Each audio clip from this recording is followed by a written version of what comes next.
13th of June 2016, Dan here from Essex, United Kingdom. Been raining for the majority of the day, ground's very wet, trees are very green, and I thought it would be a nice evening with the birds singing to show you how the fruit is developing. Now here we have apple variety Winter King. The scion I grafted myself onto MM106 rootstock, otherwise known as a half standard. That's the end of the scion and you can see all the growth. This tree, I uploaded a video, one of the first videos I did showing this tree in its infancy. So if you go right back to the start of my videos, you will see what this tree looked like. So I think I grafted this 2 years ago, and look at the growth. And we've got Winter King apples. Of course, Winter King, otherwise known as Winston, being a long keeping apple, and this scion was very kindly sent to me by Stephen Hayes on the Stephen Hayes Fruitwise channel. So I suggest you check that one out. Over here we have Gala. Not going to go into it too much, we all know what Gala is, it's a supermarket variety, but I found the homegrown ones are very nice indeed. And this tree, although it's rather small, is carrying a decent sized crop, so I'm happy about that. Here we have apple variety Lord Lambourne, of which I grafted this myself once again from a scion given to me by Stephen Hayes. And down there is a Winter King that I grafted. So all being well, when this tree is mature, we'll have Winter King and Lord Lambourne on the same rootstock. See, it's put out a side shoot of Lord Lambourne from the scion there. So that's looking pretty good as well. If we go a little bit further, the pear tree onward, no fruit actually set on this tree, but I'm not worried because it's putting out lots of growth here. This tree was given to me by a very dear friend who has very sadly passed.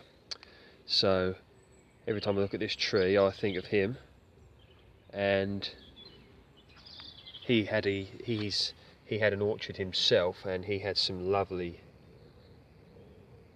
trees, plants, flowers, etc. on that, which him and his wife maintained very well. So it was from this gentleman that I managed to gain a lot of my knowledge. We used to talk a lot about gardening, and he certainly shared a lot with me. So this tree was very kindly given to me by him, and it's turning out into a lovely espalier. We have a crazy grapevine, all looking good. The birds are in fine song.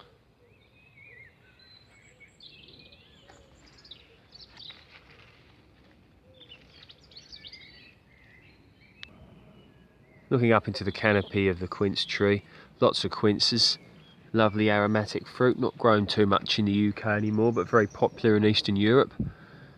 You cook these, quince jelly, quince wine, you can put a little bit in an apple pie. Very nice things to grow indeed. We're up into the canopy of the mulberry tree, and you can see, just try and zoom in, the little fruit that's on there. These will be ready hopefully in a month or so. Mulberries, very long-lived trees, and I recommend, if people have the space to grow one of these can live for hundreds of years due to the fact that they are largely disease-free. Slow-growing trees and slow to leaf out in the spring, but you must, if you're going to prune these, prune them at the right time because the branches bleed when they are cut. But they really are, in my opinion, lovely, lovely trees. Over here we just have a little Bramley that I purchased from Aldi's a few years ago. Little crop on there. Hopefully be able to make an apple pie or something. Of course this tree will take some time to grow, but hopefully it will be a nice tree one day. Down here we have gooseberries. Nice fruit to make jelly out of.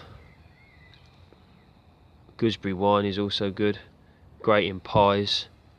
I like eating them when they're ready, eat them fresh.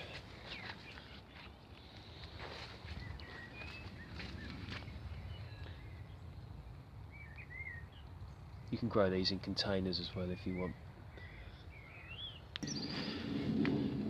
We're over here to some crazy grapevines.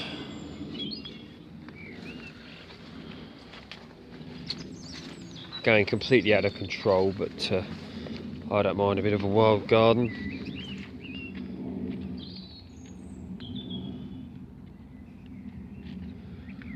I reckon there's in excess of 150 small bunches of grapes. As they get big, I'll remove the leaves so that the sun will be allowed to hit them in order to sweeten them up. But these will be ready around October time, maybe even September, depending on the weather.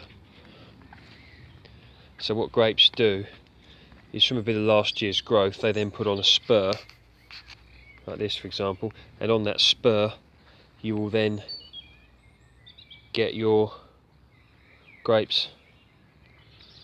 So they're basically, the rule to remember is they fruit on last year's growth.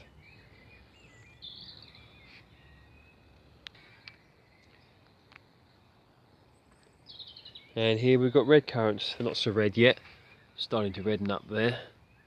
These will be great. Red currant jelly and things like that. Got a decent crop here of summer fruiting raspberries, which fruit on last year's canes. And we've got some autumn fruiting raspberries that fruit on this year's canes. So when these grow up to a nice height, they should start producing around sort of August, September time. Due to the mild winters of recent years, I have known these to continue to produce up until December time, which is crazy if you think about it. And here we have blueberries. I feed these with an ericaceous feed because these are acid-loving plants. Between 4 and 6, I believe, the pH needs to be for growing these. I do have a video, if you search my channel, how I make my own compost. I don't generally like using feeds too much, but I use a feed for these because I want to ensure they're in the right environment in order to produce good crops, and so far they're looking good. These will of course swell and get a lot bigger than this. A good friend of mine gave me some of these. This one here was a bit pathetic, but it is starting to sort of show some signs of improvement with the feed and the correct compost. I'm not ready to give up on it just yet. Okay, that's a little bit of a fruit talk. Speak soon.